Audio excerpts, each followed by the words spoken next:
talking about that sign with the fish? No, the house up there all the way in the hill. Oh, dang. Mm-hmm. Yeah, you can hardly see that. My friends told me that he's seen this river completely like flooding this road. What is this river? We're gonna go down there. I'll show you the White River. You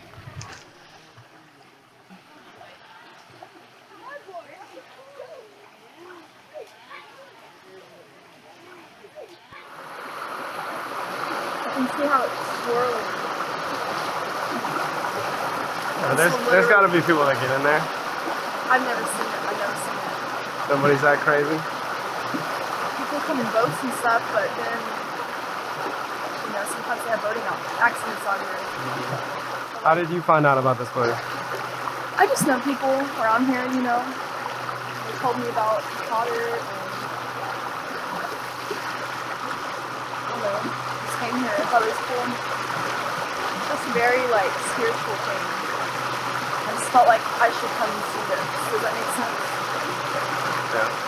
It's a very ancient Native American land here. Did you dream about this place? Yeah.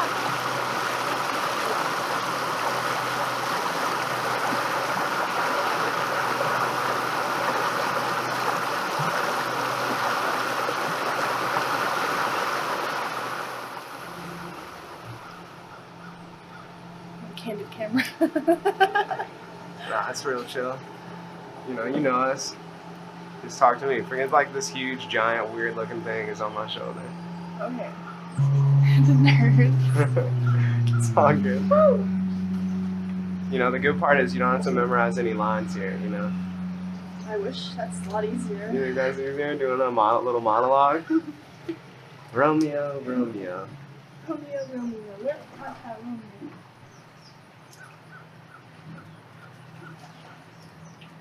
Have you ever heard that song WAP? WAP? Like Fetty Wap? No, you never heard that song WAP? By Cardi B and... Oh, yeah, Wet Ass Pussy. Yeah. Wow. So, I came up here with my friend Stormy. And halfway up here, she told me she's a heroin addict. I was like, shit, what am I going to do with her now? Immediately I was like, where is she going to go? And she had some friends up here. And so we stayed with them for a few nights on and off. And then we were staying at a campsite, Robinson Point. And then my wallet went missing. And I'd had that wallet for over 6 years. I never lost it once. And I was sitting in my car next to a Walmart with her in the car. And I was thinking what the fuck, where could it be? God, please give me a sign. And you know how some Walmarts play music outside? They was playing that Venus song and they kept saying, baby, she's got it. She's got it. And I was like, she's got my wallet. I just knew. Sometimes you just know things. And then she broke her phone up here. And she was like, can I put my SIM card in your phone so I can use your phone? I was like, what, you want to steal my phone too? So, immediately I started putting two and two together, right? And I just left her at the library. I just threw all her shit out of my car and left her there. And I guess her friends came and picked her up because way later on in the day, after I'd taken care of some of my business and stuff, she pulled up right behind me in someone's car at the gas station. And she had the most evil look on her face. Then she was behind me at McDonald's. And I was like, what is going on? What? I was, of course, worried about her. I didn't want her to, be out here by herself. But thankfully, someone got her and took her back to Little Rock. And you were stuck here? Without my ID. I had just gotten that P.O. box, so I was waiting for my ID to come in the mail. Waiting for my cards to come in the mail. Yeah, I was stuck up here for a while. And then I got this job and pretty much live there now. So. Yeah, where do you live? Well, I just hop around from my coworkers. I shower at their houses, or I sleep on the couch, or I sleep upstairs. I think they're thinking about renting the place out to me because yesterday they put a fridge up there and a microwave. And it'd be very convenient, And if I'm not there, sometimes I just pass out in my car. But thankfully, I don't have to do that very often. But I'm trying to find a place. So I also got my Social Security card stolen, and I'm part Choctaw. And the Choctaw Nation will help you like put a deposit down on an apartment. And so because I don't have that card, I have to apply for a new one. You know how long that takes. And so I can't even put the deposit down right now. And I could have if I didn't have my wallet, stolen. So it's just kind of making me wonder what the hell, what this weird chain of events is just, where is it leading to, Does it wear on you, sleeping in the situation? Oh, of course. Of course. I had my own apartment back in Lubbock. It's my own place. It was a studio apartment. And even though it had black mold and whatnot, it was still mine. And, but I never feel scared. Nothing bad has happened, thank God, not yet. I think it's partly because I'm kind of intimidating looking, and people don't really... People are either, like, fascinated by me or, like, terrified of me. Like, I don't know what it is about it. But, like, nothing bad has happened yet, other than, having my shit stolen. But it is very exhausting. But when you have, like, a purpose, you have, like, something inside of you driving you towards something, you don't want to give up that easily, Because I could have already turned around and gone back to, like, my abusive family. I could have done that anyway. But something's just telling me to stay here and stick it out. And I just have so many people trying to help me. It just feels like it was meant to be, like I'm meant to be up here. Do you ever feel like you need to... Is this an expensive place to live? It's not. It's not expensive at all. Like... I mean, it's a very low-income place because the people who are native to this area are in poverty. But a lot of very wealthy people vacation here and retire here. So you have like this dissonance in income levels. So you have a lot of money being pumped into the economy, while at the same time, you have people who probably don't even have enough for a bag of cornbread. So, somehow it makes it very cheap to live here. And that's why there's so many nice things, but there's so many poor people. Do you fear making money? Do you have anxiety around making money and having enough? To like live off of? Yeah, not necessarily, because if you put your mind to something, you can accomplish it. And I always have money in my pocket, always. I always have money. I always have gas. I always have food, clothes. If I want to go get something new, I usually can afford it. And I don't know how. Like, I'm so lucky. I'm so blessed. And then I know that if I needed anything, like I could just ask my boss, I could ask his wife, And I'm just in a very fortunate position. And it just is mind-blowing just how this all came together off this crazy soul-searching idea that I've had. It just worked out really well. The last thing, Mm-hmm. you said that you write poetry. Mm-hmm. Do you have any up there floating around? Yeah, I have a notebook in my car. You want to? Do you remember any now? Do you want to look at the notebook? I can probably recite you one. Yeah, would you? See if I can remember. So I wrote this one when I was like 20. I'm 30 now. And it's called Everything. I'm a star, bright and green. I'm the wind rustling the trees. I'm the bird at dawn that starts to scream. I'm the blood between your teeth. I'm the sea who has to breathe its mist upon the shore. I'm the lover that can't see. Her man doesn't want her anymore. I can't even remember the rest of it, but that's the gist of it. It's basically like relating. You really are everything. You know, we are everything.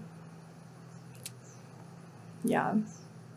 So what was your childhood like? My childhood was pretty normal, I guess, other than my mom dying. I would like to go swimming a lot. We had a lot of animals. That was fun. And my grandma raised me, and she was very controlling and traumatized me in a way where, like, I even have trouble, like, forming a complete sentence sometimes. You know, I'm just like that. But she raised me in a way that, like, she showed me what I don't want to be like, ever. But other than that, when she wasn't around, it was great. Like, you know, I had my friends over and we did all kinds of fun stuff. How old were you when your mom passed away? I was 8 years old. And she was, I think, 30. And I just turned 30 last week, so. So did I. Really? Wow. Like 2 weeks ago. Wow, that's so cool. What a coincidence. Well, it's not really. Why would you, since your grandma was controlling, how would you characterize the type of controlling behavior that she exhibited? You know how some people, like, they can't control themselves, so they feel like they have to control other people? She would try to just control every aspect of my life while also being extremely neglectful. Like, this woman has never learned how to balance a checkbook, save money. She's never learned how to make friends. She has no friends. People don't even like her. Like, she is missing something vital that, like, human beings have in their soul. Like, you know, it was really, really hard to be raised by her. She didn't raise me. And my mother passed away when I was 8. And I completely believe that she was murdered and it was set up to be like a suicide, because my grandmother told me that the police of where I'm from, Lubbock, the police department didn't investigate it properly. They just shut case pretty much. And the fact that my grandmother didn't pursue that further, you know, set off a lot of red flags for me. A lot. Do you ever think about what your life would be like had you not lost your mom? Did you ever imagine an alternate version of your story? You know, most people would say no, but yeah, I have thought about that, because most people are raised with parents, and most people who have parents can't imagine not having parents. And I chose not to have my dad in my life because he's an alcoholic. And, well,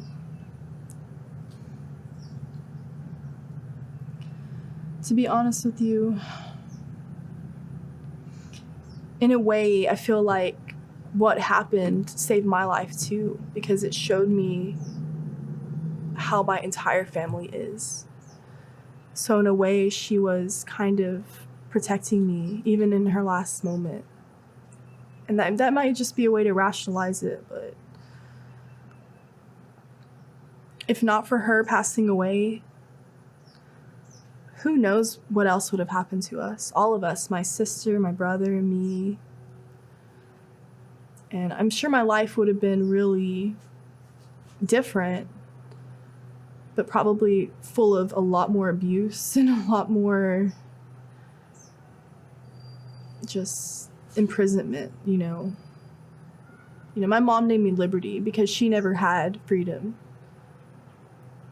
And so I'm kind of glad that she named me that, because she left me that, you know. She left me that name.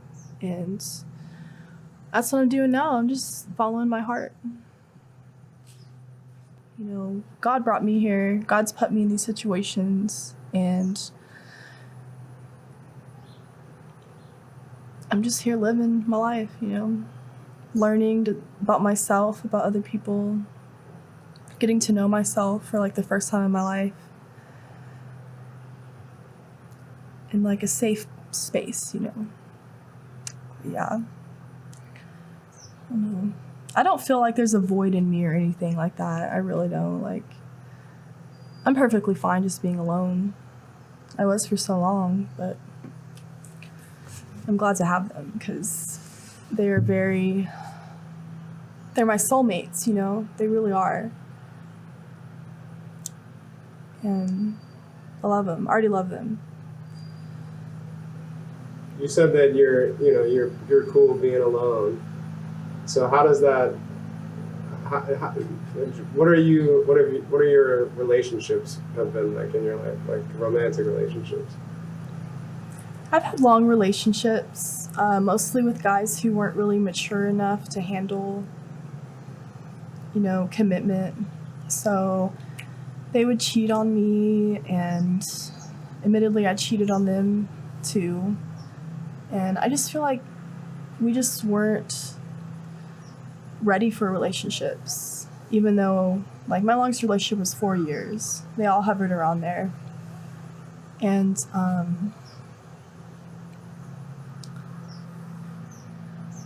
they were good. They're all right. You know, arguing and just immaturity, toxic behavior from people that didn't know what a relationship should be like. Basically just, you know, acting out our parents' scripts pretty much. And so I took a step back from all that. I don't date right now. I don't have relations with anyone. You know what I mean?